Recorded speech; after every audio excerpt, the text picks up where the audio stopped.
Welcome back, everybody, and continuing on with our first Contact Summer series. So we've talked about June, the month of decloaking. We've talked about July, the month of first contact.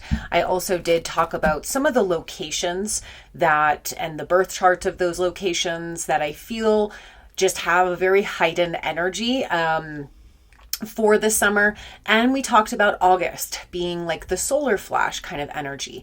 And, I did mention that in the fall, we do have a Venus retrograde in Scorpio. So I will talk about that as we get a bit closer to the fall, because again, I kind of looked at this year in chapters, right? Starting back with the Saturn-Neptune conjunction in Aries. That was the month of activation. And then we had April, which was the next big chapter, which was the month of acceleration. And then we had the summer chapter, which was the first contact summer.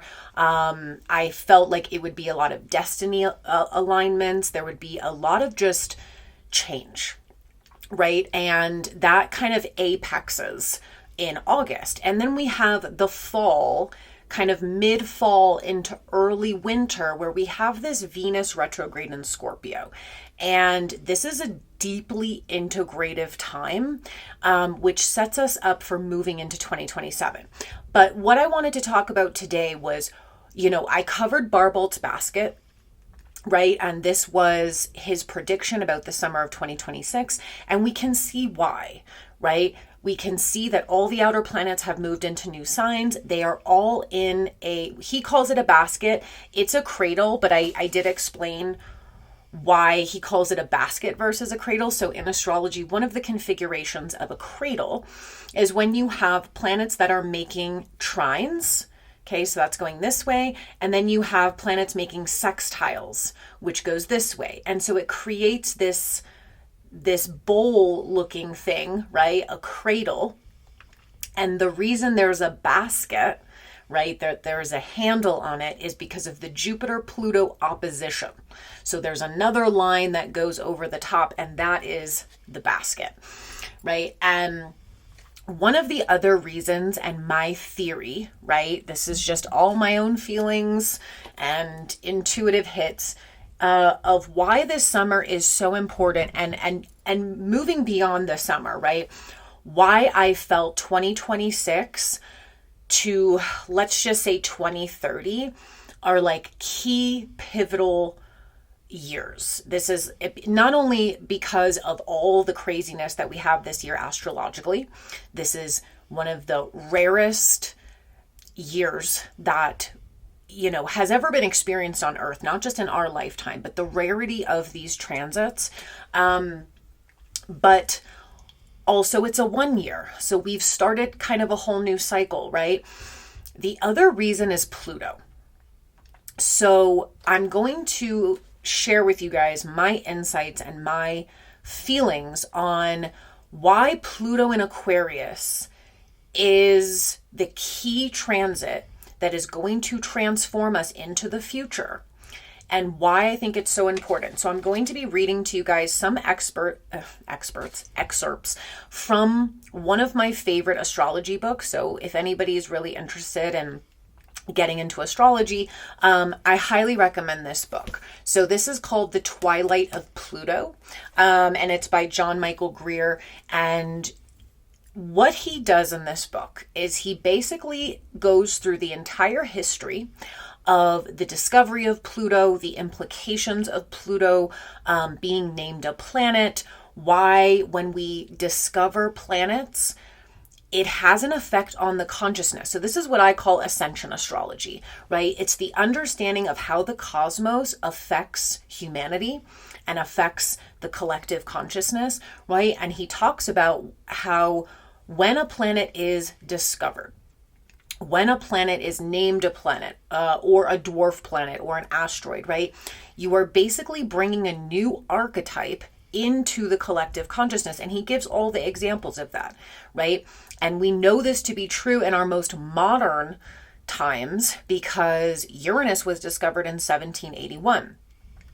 It coincided with all of the greatest revolutions of the world. Okay. Neptune was discovered later in the 1800s and coincided with a huge boom in kind of anti-mainstream, counterculture type of things, new visions and ideals of the collective. That all coincided with Neptune. And so it's not something astrology, a lot of people say, like, I don't believe in astrology. And it's like, it's not like the tooth fairy, right? It's not Santa Claus. It's not something you believe in. It is a science. It's a science and an art form. But either way you cut it, astrology influences human behavior. It influences the earth. It influences collective consciousness. It influences evolution. These are facts. It's not something you believe in or don't believe in. And so one of the things that John Michael Greer talks about, which we're going to get into, is from his study of previous planets, right, that were named planets and then later demoted, which is what happened to Pluto. His best example is Ceres. So you might know Ceres. She is one of the great four female asteroids, but she was a planet for about 50 years. And then she was demoted to, at that time it was an asteroid, and then they started calling them dwarf planets. And he shows the example of how when Ceres was named a planet, it had such an influence on the collective consciousness. That was the era of Romanticism. And this got manifested into the art, the literature, the poetry, and the way of life at that time. And so, but then he also goes on to basically, through calculations, show that after a certain point that a planet is demoted. So his theory is that because Saturn, the planet Saturn, is the ruler of time, Saturn takes approximately 30 years to move through the entire zodiacal wheel. So this is why you tend to have your first Saturn return around the age of 30. Okay, it can be anywhere from like 27, 28, 29 to 30.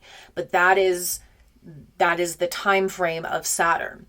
So his theory was that 30 years prior to a planet being discovered, the energy of that planet is already coming into the consciousness, which we could say, does that archetype lead to its discovery?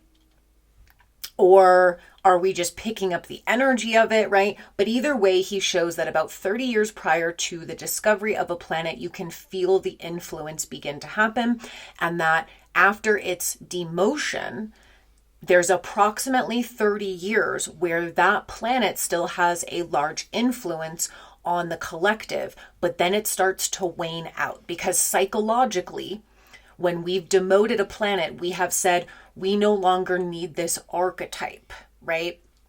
And so Pluto was demoted in 2006, okay? So if John Michael Greer's calculations are right, which I believe that they are, that would mean that by 2036, the influence of Pluto has completely waned out of the collective, okay? And so that means that Pluto in Aquarius is the final Plutonic era.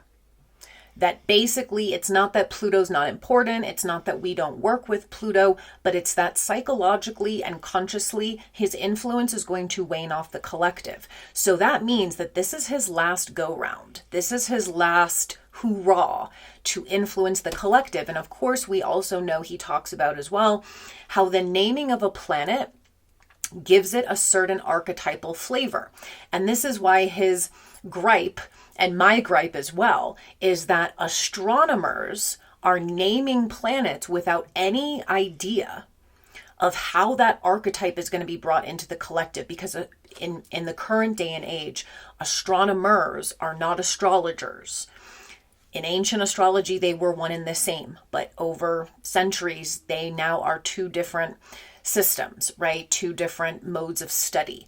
And so when astronomers are going and naming planets without any awareness of astrology and the archetypal nature of astrology, they are kind of unconsciously bringing certain archetypes into the collective. They also are not really understanding the symbology of planets, and that's, a conversation for another day. For instance, I will always talk about till the day I die, the naming of Neptune as a masculine god is just, it makes no sense. It makes zero fucking sense. Every manifestation of Neptune, all of its traits, all of its archetypes are inherently feminine. But that's a story for another day.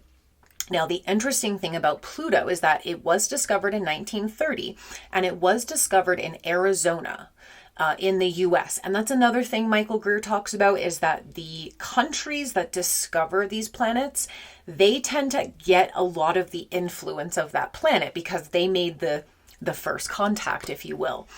And so Arizona, right? We know that Arizona, Sedona, massive vortex there. We know Arizona, I named Arizona as one of the places and locations who has the blueprint for a lot of this first contact energy. They were the ones that discovered Pluto. So I think Pluto is going to heavily affect Arizona, but the United States as a whole, right?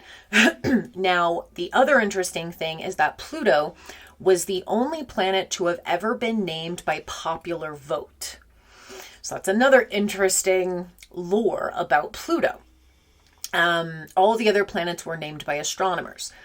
Pluto, so the United States actually put out a vote basically to name, it used to go by Planet X.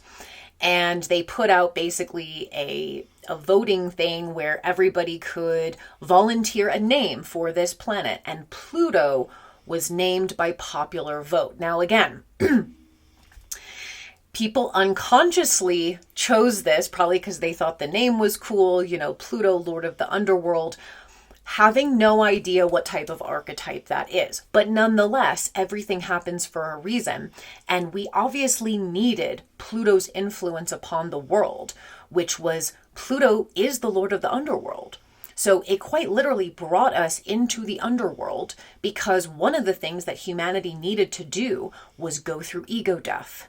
Face their fucking shadows, right? To literally be plunged into hell, into the underworld, so that we could wake up, so that we could transform, right? And that is very Plutonic, right? Pluto is about pain and power. And so I wanted to share more about this because this is the lore of Pluto. And again, astrology is archetypal. And if we don't understand archetypes and we're not working with these archetypes, we're kind of missing the boat on what astrology is supposed to do, right? So, he starts to talk about, basically because there are other dwarf planets, okay? So there are other planets that were discovered that have not been given the title of planets, but they are dwarf planets. So psychologically, again, this has some influence on us.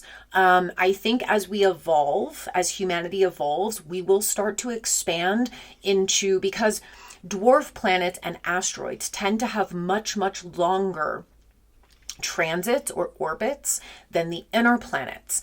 And so I think as humanity evolves, right, and we are able to kind of understand more larger cosmic cycles and not just like this day-to-day kind of thing, we will start to explore and work more with the asteroids and the dwarf planets because those give us overarching large cycles. That could be part of humanity, regaining their original light body template, which is that we're supposed to live a lot longer than we do right now. And that's one of the reasons I think most of our focus is on these mini cycles, is because we're like, oh, well, this is a 13,000 year cycle, right? That this asteroid has. And so what does that mean to me, right? I'm going to be dead in 30 years. But I think as we evolve and we go back to that kind of eternal life template, those cycles will actually be very important to us. And so we might start to work more with those asteroids and dwarf planets. So there are lots of dwarf planets right now. There's Eris, Quar, Sedna, Haumea, Maki Maki or Make, Eris, Okay, so he goes on to talk about Pluto, and he says, as a planet, Pluto has always been the odd duck. The other planets have orbits around the sun that are nearly circular. Pluto is much more elliptical. He also said the other planets have gravitational fields that dominate the nearby regions of space, whereas Pluto has a very weak gravitational field. So that's interesting too, right? Because when we think of Pluto and the Lord of the Underworld, and it's intense and it's transformative, and it's, he's the modern co-ruler of Scorpio. Again, we use the ancient rulers, to talk about archetypes, but as a modern co-ruler, there's this flavor given to Scorpio of like it's death and sex and taboo, and interestingly, Pluto has a weak gravitational orbit. So are we giving Pluto too much power? And is that a analogy for what Pluto's trying to teach us? Is that maybe we're giving things too much power. Maybe we're overemphasizing the power that something might have over us or within us, right? And maybe we psychologically feel like there are all these external things in life that have all this power and that we are weak. But if Pluto's gravitational field is actually incredibly weak, it actually says it's 1/400th the mass of Earth, and it is much smaller than any of the other planets, then maybe we are overhyping and giving too much power away to certain things. And that would lead us to a question of, if we look at at Pluto's transits, right? Because he only got discovered in 1930, so he's getting about 100-year run. If we look at that time frame, and Pluto, as of right now, is a generational planet. He marks the generational shifts, right? So another question would be, if we look at each generation and where their Pluto is, does that generation give a bit too much power to something? Right? Are they becoming obsessive and locked in and attached to something that actually doesn't have a lot of power? It's a question, right?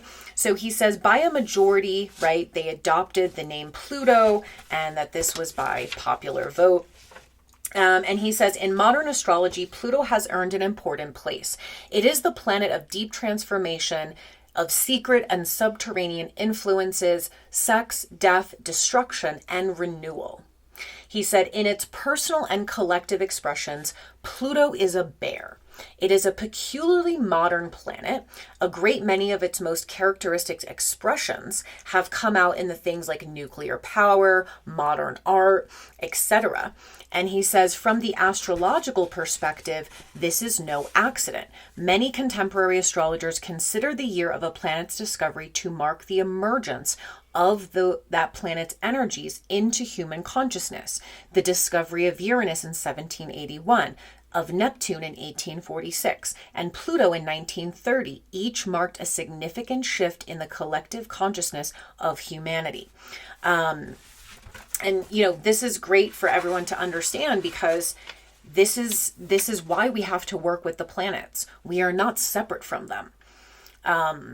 And it would be silly to think that we are somehow immune to the cosmic forces, right? And so he says that Pluto, being this peculiar planet, was a temporary phenomenon and not a permanent one. And he says the influence of Pluto began to be felt in human society roughly 30 years before it was discovered. So that would be 1900.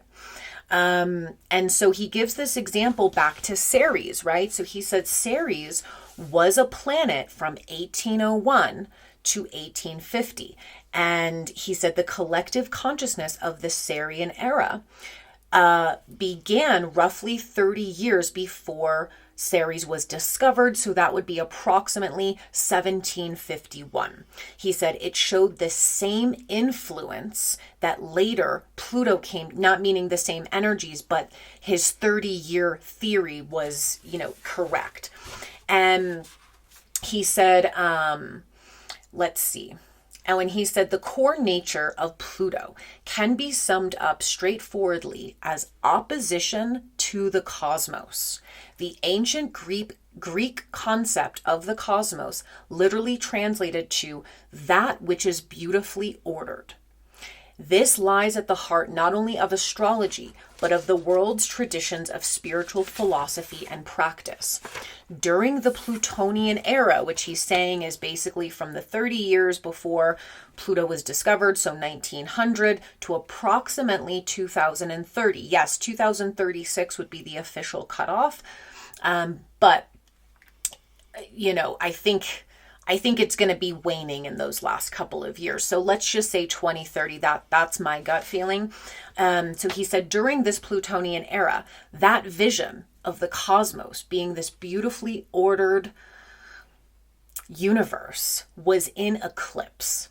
And that, nothing sums it up more. You know how every time we go through an eclipse season, we're always just bracing ourselves for impact because something crazy always happens during eclipses. And this goes back to literally the most primitive time of human existence. When they first started to document things, yes, astrology might not have been birthed yet as a science, as a study, but there's a reason that the most ancient primitive people kept track of the sun and the moon.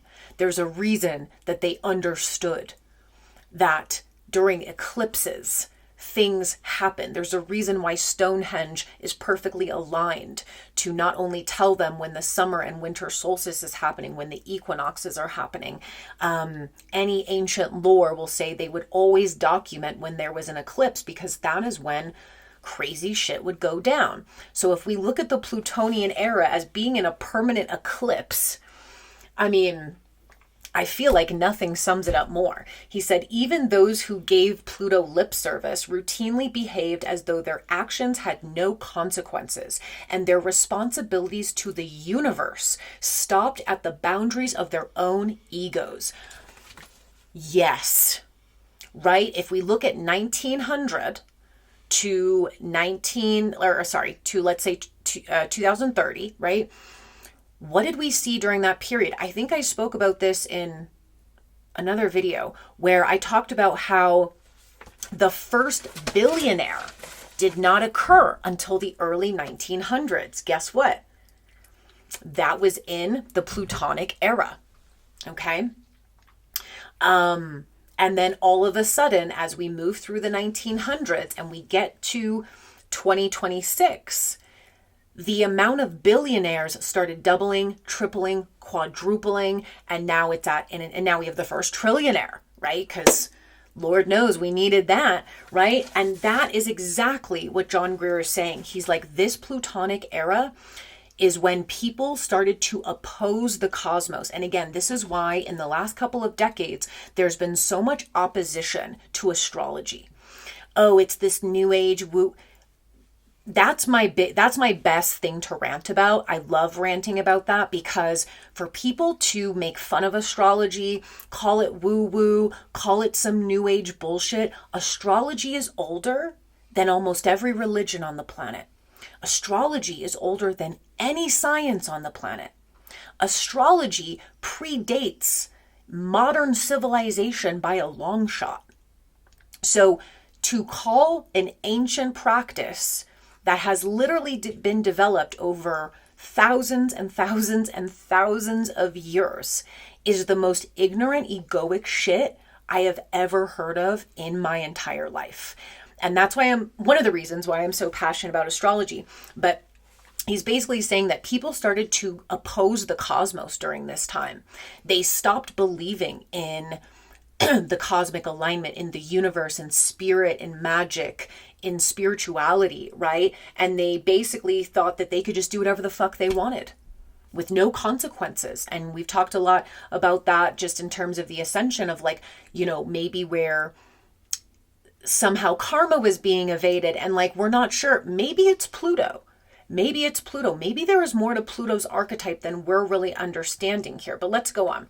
So he says the end of the Plutonian era marks the rebirth of a cosmos, a shift back towards the ways approaching the universe that recognizes, as the Lakota language beautifully expresses, and it says a phrase here that I'm not even going to attempt to say because I do not want to disrespect and butcher the native language like that. But this phrase translates to "we are all relations." And so we are in the rebirth of the cosmos right now. It lines up with everything I felt, everything I've been saying. And so then the question lies, what are we here to learn? Within this last Pluto transit, right? I think we've really got to get it, and we've really got to work with Pluto before he's on his way out, right? And so he said, the fact of the matter is that the emergence of urban societies all occurred at the same time, and this was due to the discovery of the 5 visible planets of the solar system. So again, anciently, it was the sun and the moon, the luminaries. That's what you could see every day. It's what you could track. It's what birthed the original astrological calendar, timekeeping, etc. Now, Mercury, Venus, Mars, Jupiter, and Saturn were all discovered relatively around the same time. Maybe this was due to more advanced technology. Maybe they were able to see things. I mean, they are visible in the sky.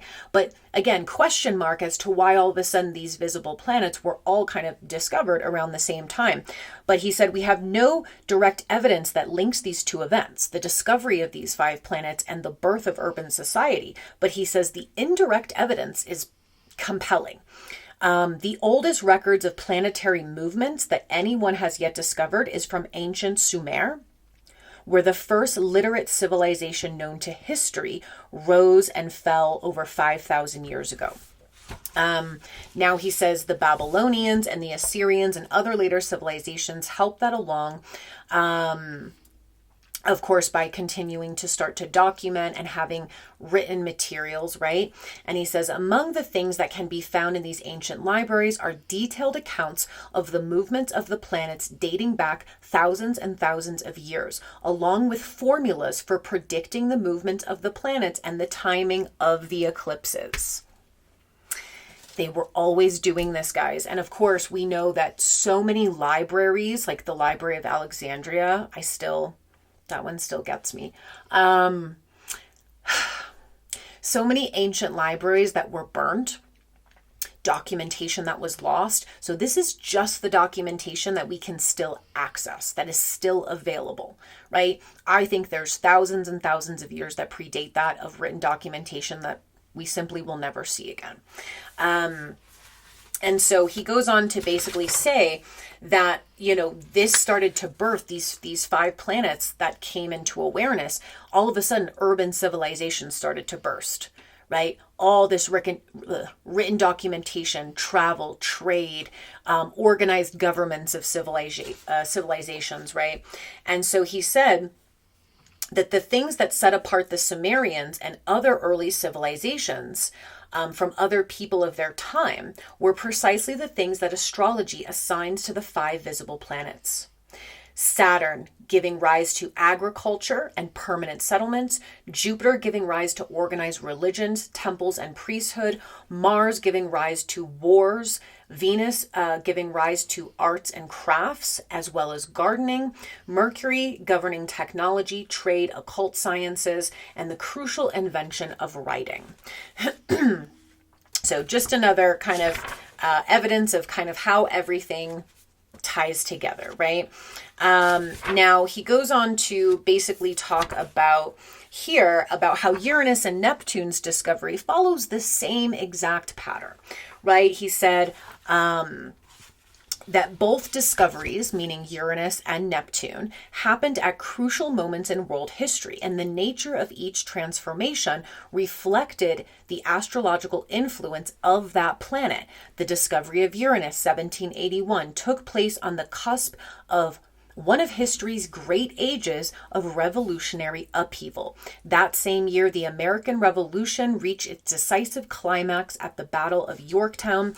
At the same time, the themes exploded with Uranian force in France just 8 years after the planet's discovery, where an ongoing squabble, obviously in the French aristocracy, forced the king to convene the French parliament for the first time in decades. And then he said, after the discovery of Uranus, the idea of creative art was a uniquely inspired individual seizing collective imagination. Artists and writers were quick to absorb these influences and began pushing the boundaries of their fields as never seen before. It was in the wake of the discovery of Uranus, for example, that a young Englishwoman named Mary Wollstonecraft Shelley wrote the first ever science fiction novel, Frankenstein. And the American author, Edgar Allan Poe, invented the detective story with his first book, The Murders in the Rue Morgue. As Shelley's novels suggest, Uranus is the planet of science and technology. In the year 1781, the word scientist did not even exist. Just a fun fact, right? Like science is a baby area of study. Science is an infant in terms of collective evolution and human evolution, but yet we just worship science. It is just the end all be all. Fuck philosophy, right? Fuck literature, fuck astrology, right? It's all about science. But interestingly, Uranus was kind of the birther of science and being a scientist, or even an inventor, maybe that word became more common. So again, with Uranus now in Gemini, that's something else to contemplate there, right? Because Gemini is the twins. Gemini is the contrast. Gemini is also about the facts. They like information. They like facts. They like communication. So there could be some... And because of the twin nature in the left and right brain hemisphere, I'm just thinking cognitive dissonance is going to get tested with Uranus and Gemini, because he's going to be bringing out all types of new information that just glitches the mind, right? The logical, analytical mind, right? By showing the contrast of the other. So that's something interesting also to consider in terms of Barbolt's basket with Uranus at 4 degrees Gemini. And now he talks about Neptune, and he says Neptune is also a planet of revolution, but the revolutions it brought focused not on the rights of individuals, which is very Uranian, okay? Uranus is all about individuality. It's all about the self. It's all about our own genius, our own creativity, our own rights, right? And that's what a lot of the revolutions were about. And so he says that Neptune is not so much the rights of individuals, but the rights of entire collective groups. In 1848, 3 years after Neptune was discovered, Karl Marx penned the Communist Manifesto. Again, in this day and age now, communism is known very derogatory, in a derogatory way. And I'm not saying that it's a good... it's not a good ideology, but I think in the beginning it was a reaction, right, to whatever was going on at the time. I think it was a reaction to so much elitism. I think it was, the whole idea behind it is very much like everybody's one. Everybody should get the same, right? It's more of it was kind of led to the socialisms. So again, I look at these ideologies and, we can see the good and the bad of all ideologies, including democracy, right? We can't just say democracy is the end all be all, because we obviously see fucking horrendous issues with that too. But Neptune is kind of that planet of ideology. It's like, what do we believe in? Right? What is our vision of the world? Right? And so he says that the impractical idealism can be seen in the Neptunian era. As another example, he gives that the gold rushes that swept the Western world during the half century following Neptune's discovery. So he said gold had been discovered countless times before 1846 without causing extraordinary popular delusion, right? Gold wasn't some new discovery. I mean, we've been harvesting gold since Atlantis. But news of the discovery of gold in Northern California in 1848 caused nearly 200,000 people to abandon their everyday lives and head for the gold country. And I mean, that is funny, right? And so we have to look, again, astronomers shouldn't name planets, but that's okay. Neptune, they named it because it had this blue tone to it, right? And so Neptune obviously was the god of the sea, god of the ocean. And so they were like, yeah, it's a blue planet, Neptune. But it actually has nothing to do with that, right? I think there is definitely an influence in terms of oceans, flooding, things of that nature. There is a water element for sure to Neptune, but it's delusional.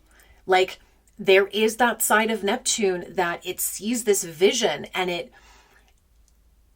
over exaggerates it. There's this, like, you get swept up in some sort of ideology or belief system or vision that's not rooted in reality, right?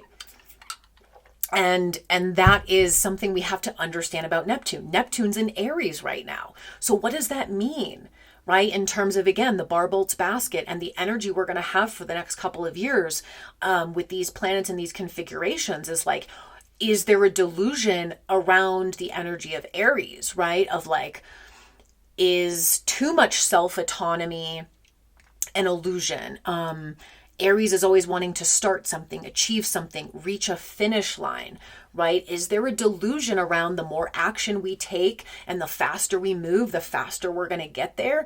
Is there no finish line at all, right? And that was what I was did an update about the other day is the kind of harsh reality that there is no finish line, that like this journey is the fucking destination. So I don't know, just questions to think about. And so he says that this planet, Neptune, governs mass phenomenon. It also rules government social welfare, which was actually set up during Neptune's discovery. So about 40 years after Neptune's first discovery, this is when government welfare was first instituted. Neptune is also the planet of countercultures. He said that this is kind of what led to but the craze around esoteric, secret societies that was really popular in the 1800s, etc. And so now we're going to go and talk about Pluto again. So he starts to say that we can start to look at what the real influences of Pluto were. So he said 1900, right? Again, so he's looking at the 30 years right before Pluto was actually discovered. He says beginning in 1900, this is where they started to see Pluto, or they could sense that there was some sort of gravitational pull or that there was something existing here, and they called it Planet X.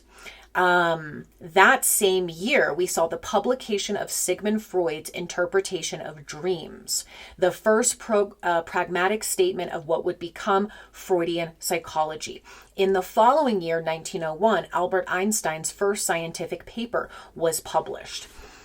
So obviously, Pluto has definitely an influence on psychology, psychoanalysis, quantum physics, right? And so he says, as Freud's theory divided the individual into the id, ego, and superego, if you guys know me, I've talked all about how this was like a total bullshit. This was psychosis. Everything that Freud wrote. Anyway. And Einstein showed that the atoms could be turned into tomos, the divided, by splitting the atom and releasing the explosive energy of nuclear power.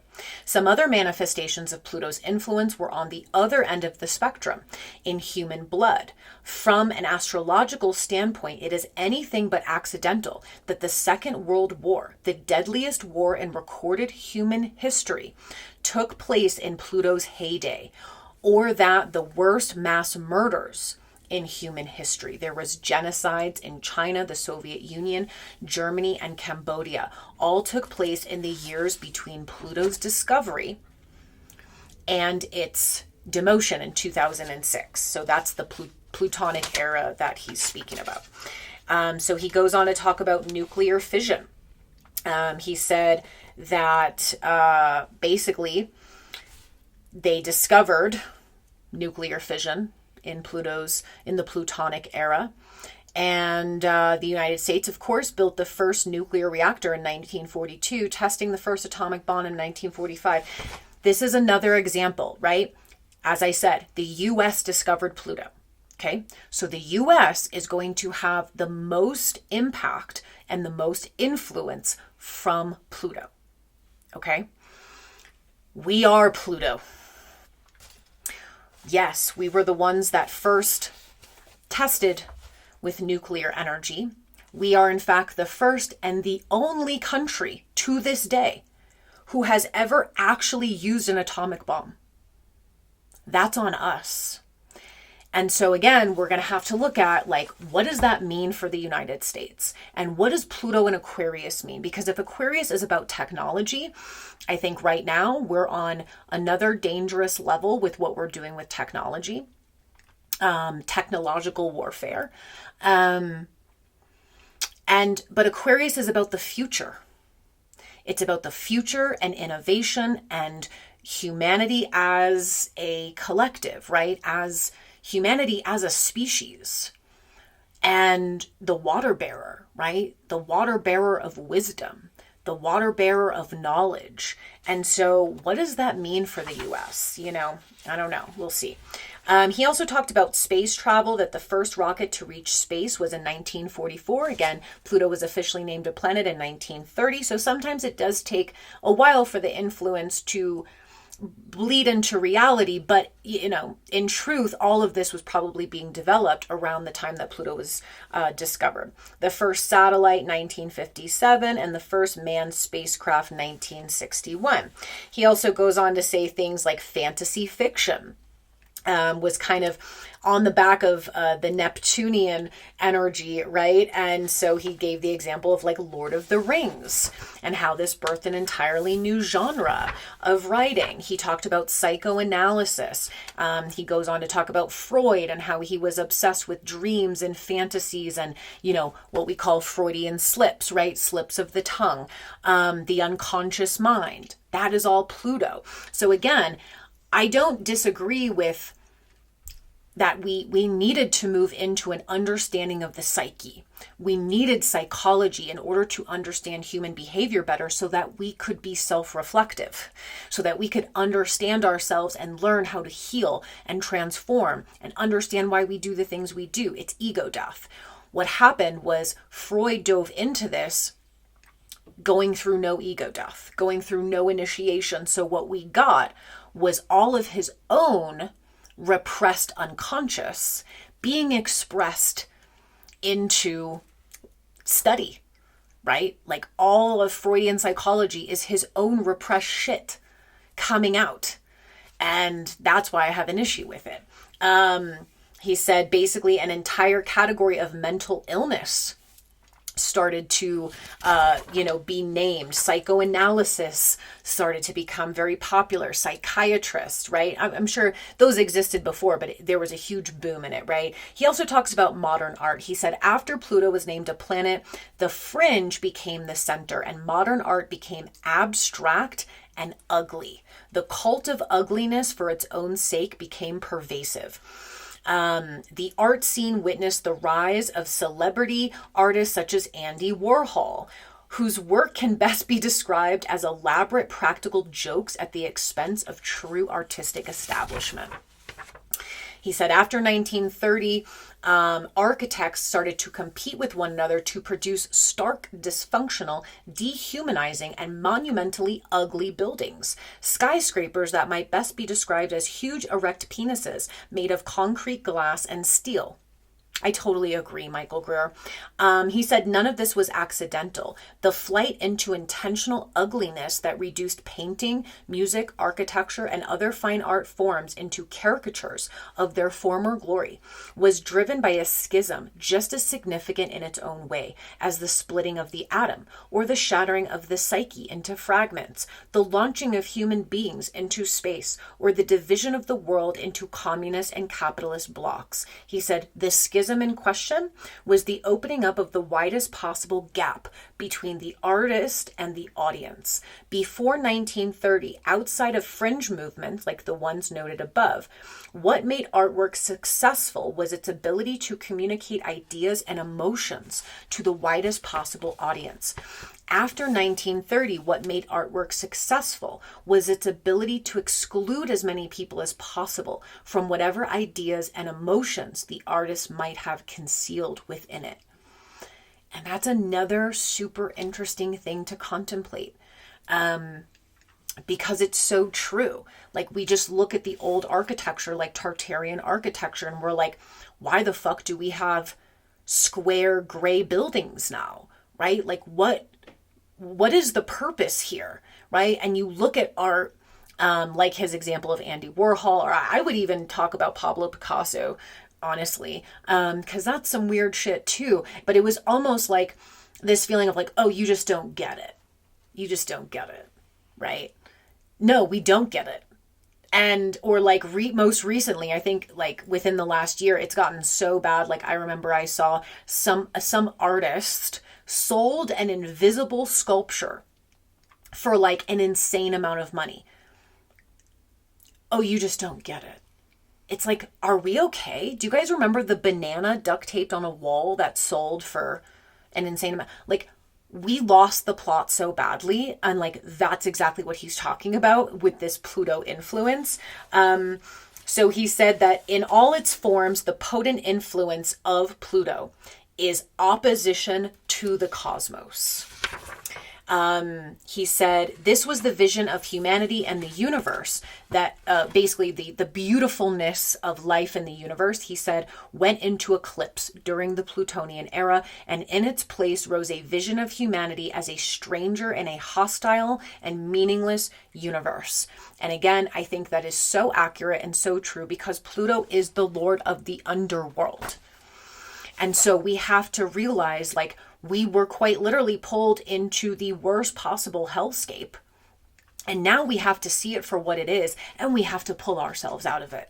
And we have to start bringing beauty back into life. We have to start remembering astrology and spirit and magic and connection to the earth and to the land and to the animals. That is our natural state. Community, connectivity, love, sharing, abundance, prosperity, kindness. Like, these are the core human foundations that were completely eclipsed during the Plutonian era. And it is for us to resurrect it. And he said that this was the Plutonian vision, and could never be anything but this cold vision under Pluto's influence. And so finally, he says, he asks the questions of what is life after Pluto? Because we're already in its kind of waning phase, right? Where the power of Pluto is already waning, okay? It's technically got 10 more years, but we're at the tail end of it.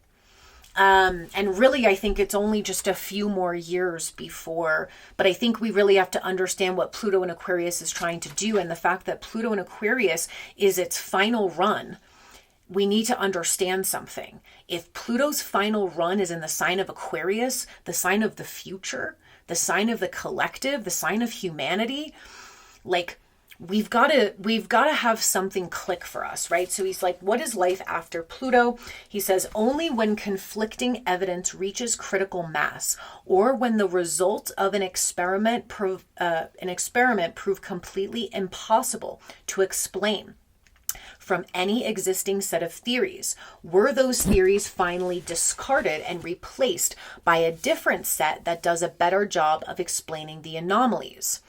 And maybe that's like what we're talking about here, is like, we don't have anything that fits right now of like, why is the world like this? How did we end up here? And so I think what he's talking about is like, these are anomalies. This is an anomaly. And we have to experiment with how to get out of this anomaly. So he said everything in the Plutonian era was new, fresh, and exciting, and the new planet allowed the generations that witnessed the First World War and its aftermath to make sense of their experience. Again, this is probably leading back to psychology. He says he feels that we will still use Pluto in some ways in astrological readings.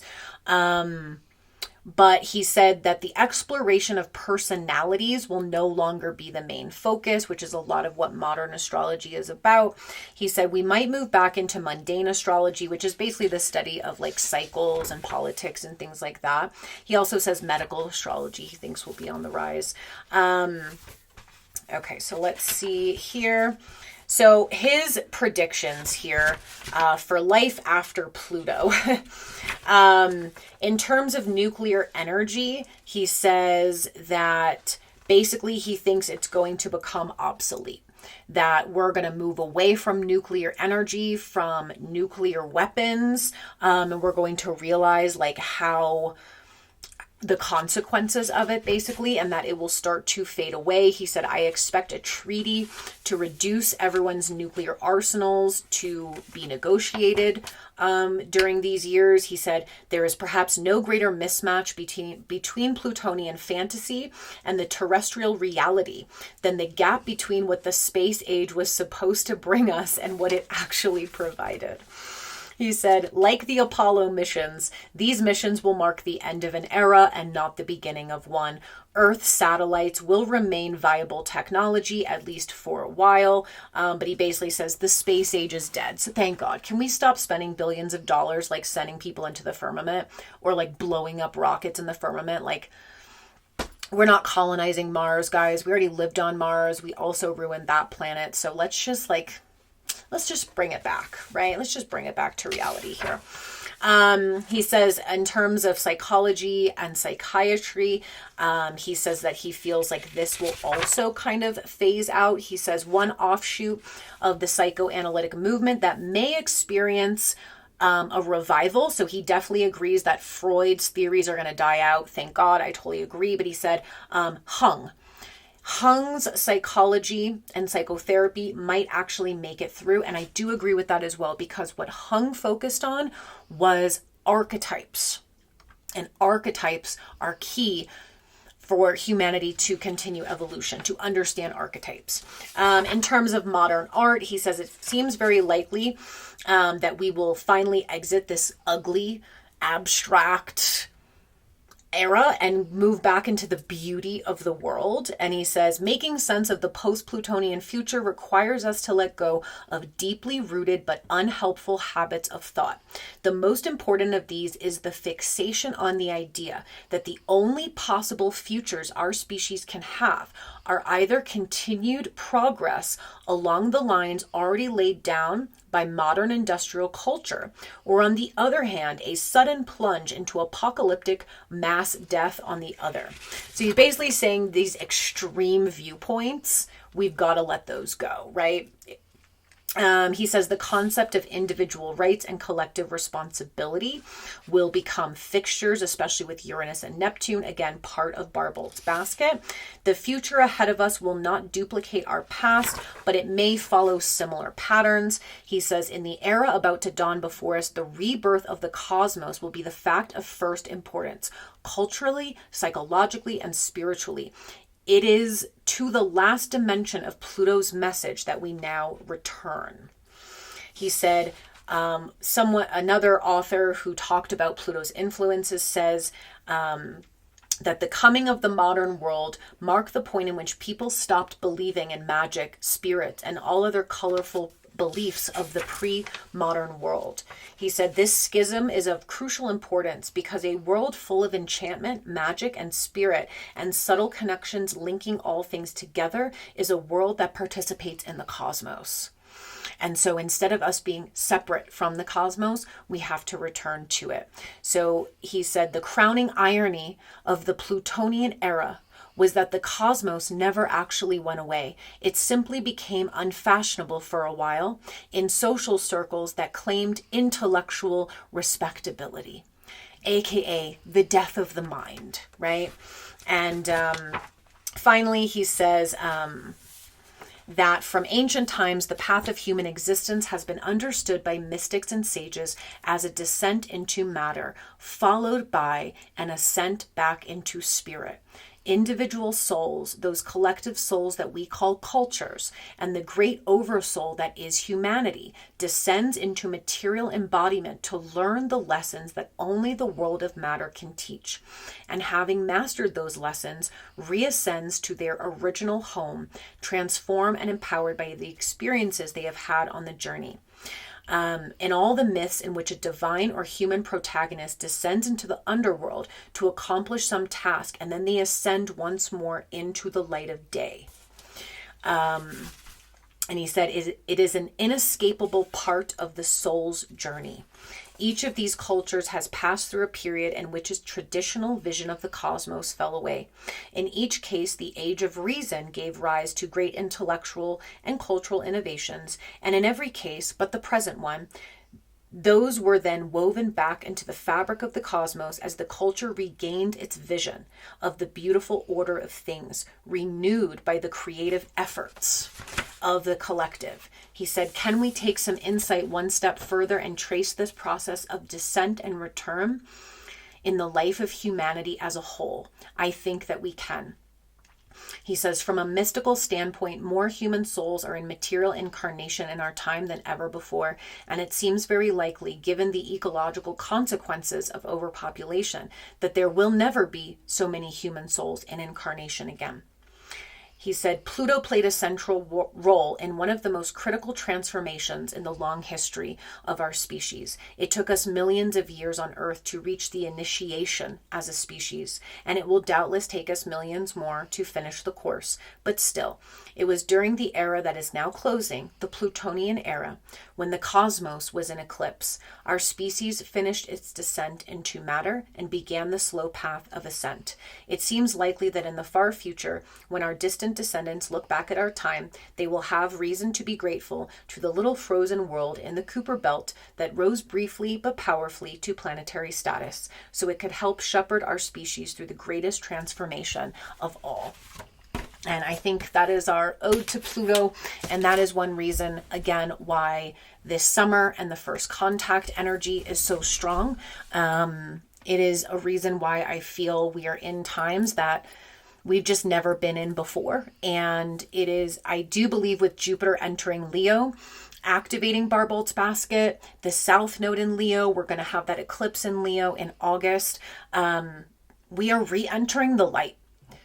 I think that these last couple of years, as Pluto's finishing his journey with us, really, and right now he's finishing it in the sign of Aquarius, which is bringing us into the future, is regaining our humanity, is, again, Aquarius is about the cosmos. It is about the connection, the patterns, right? And so I feel like in this final run, he's bringing us back to the light. We are now ascending back into the light out of the depths of hell, and Pluto is a big guide in that. So that's really the interesting part for me, especially looking at Pluto's movements this summer, and he is squaring Chiron and Taurus,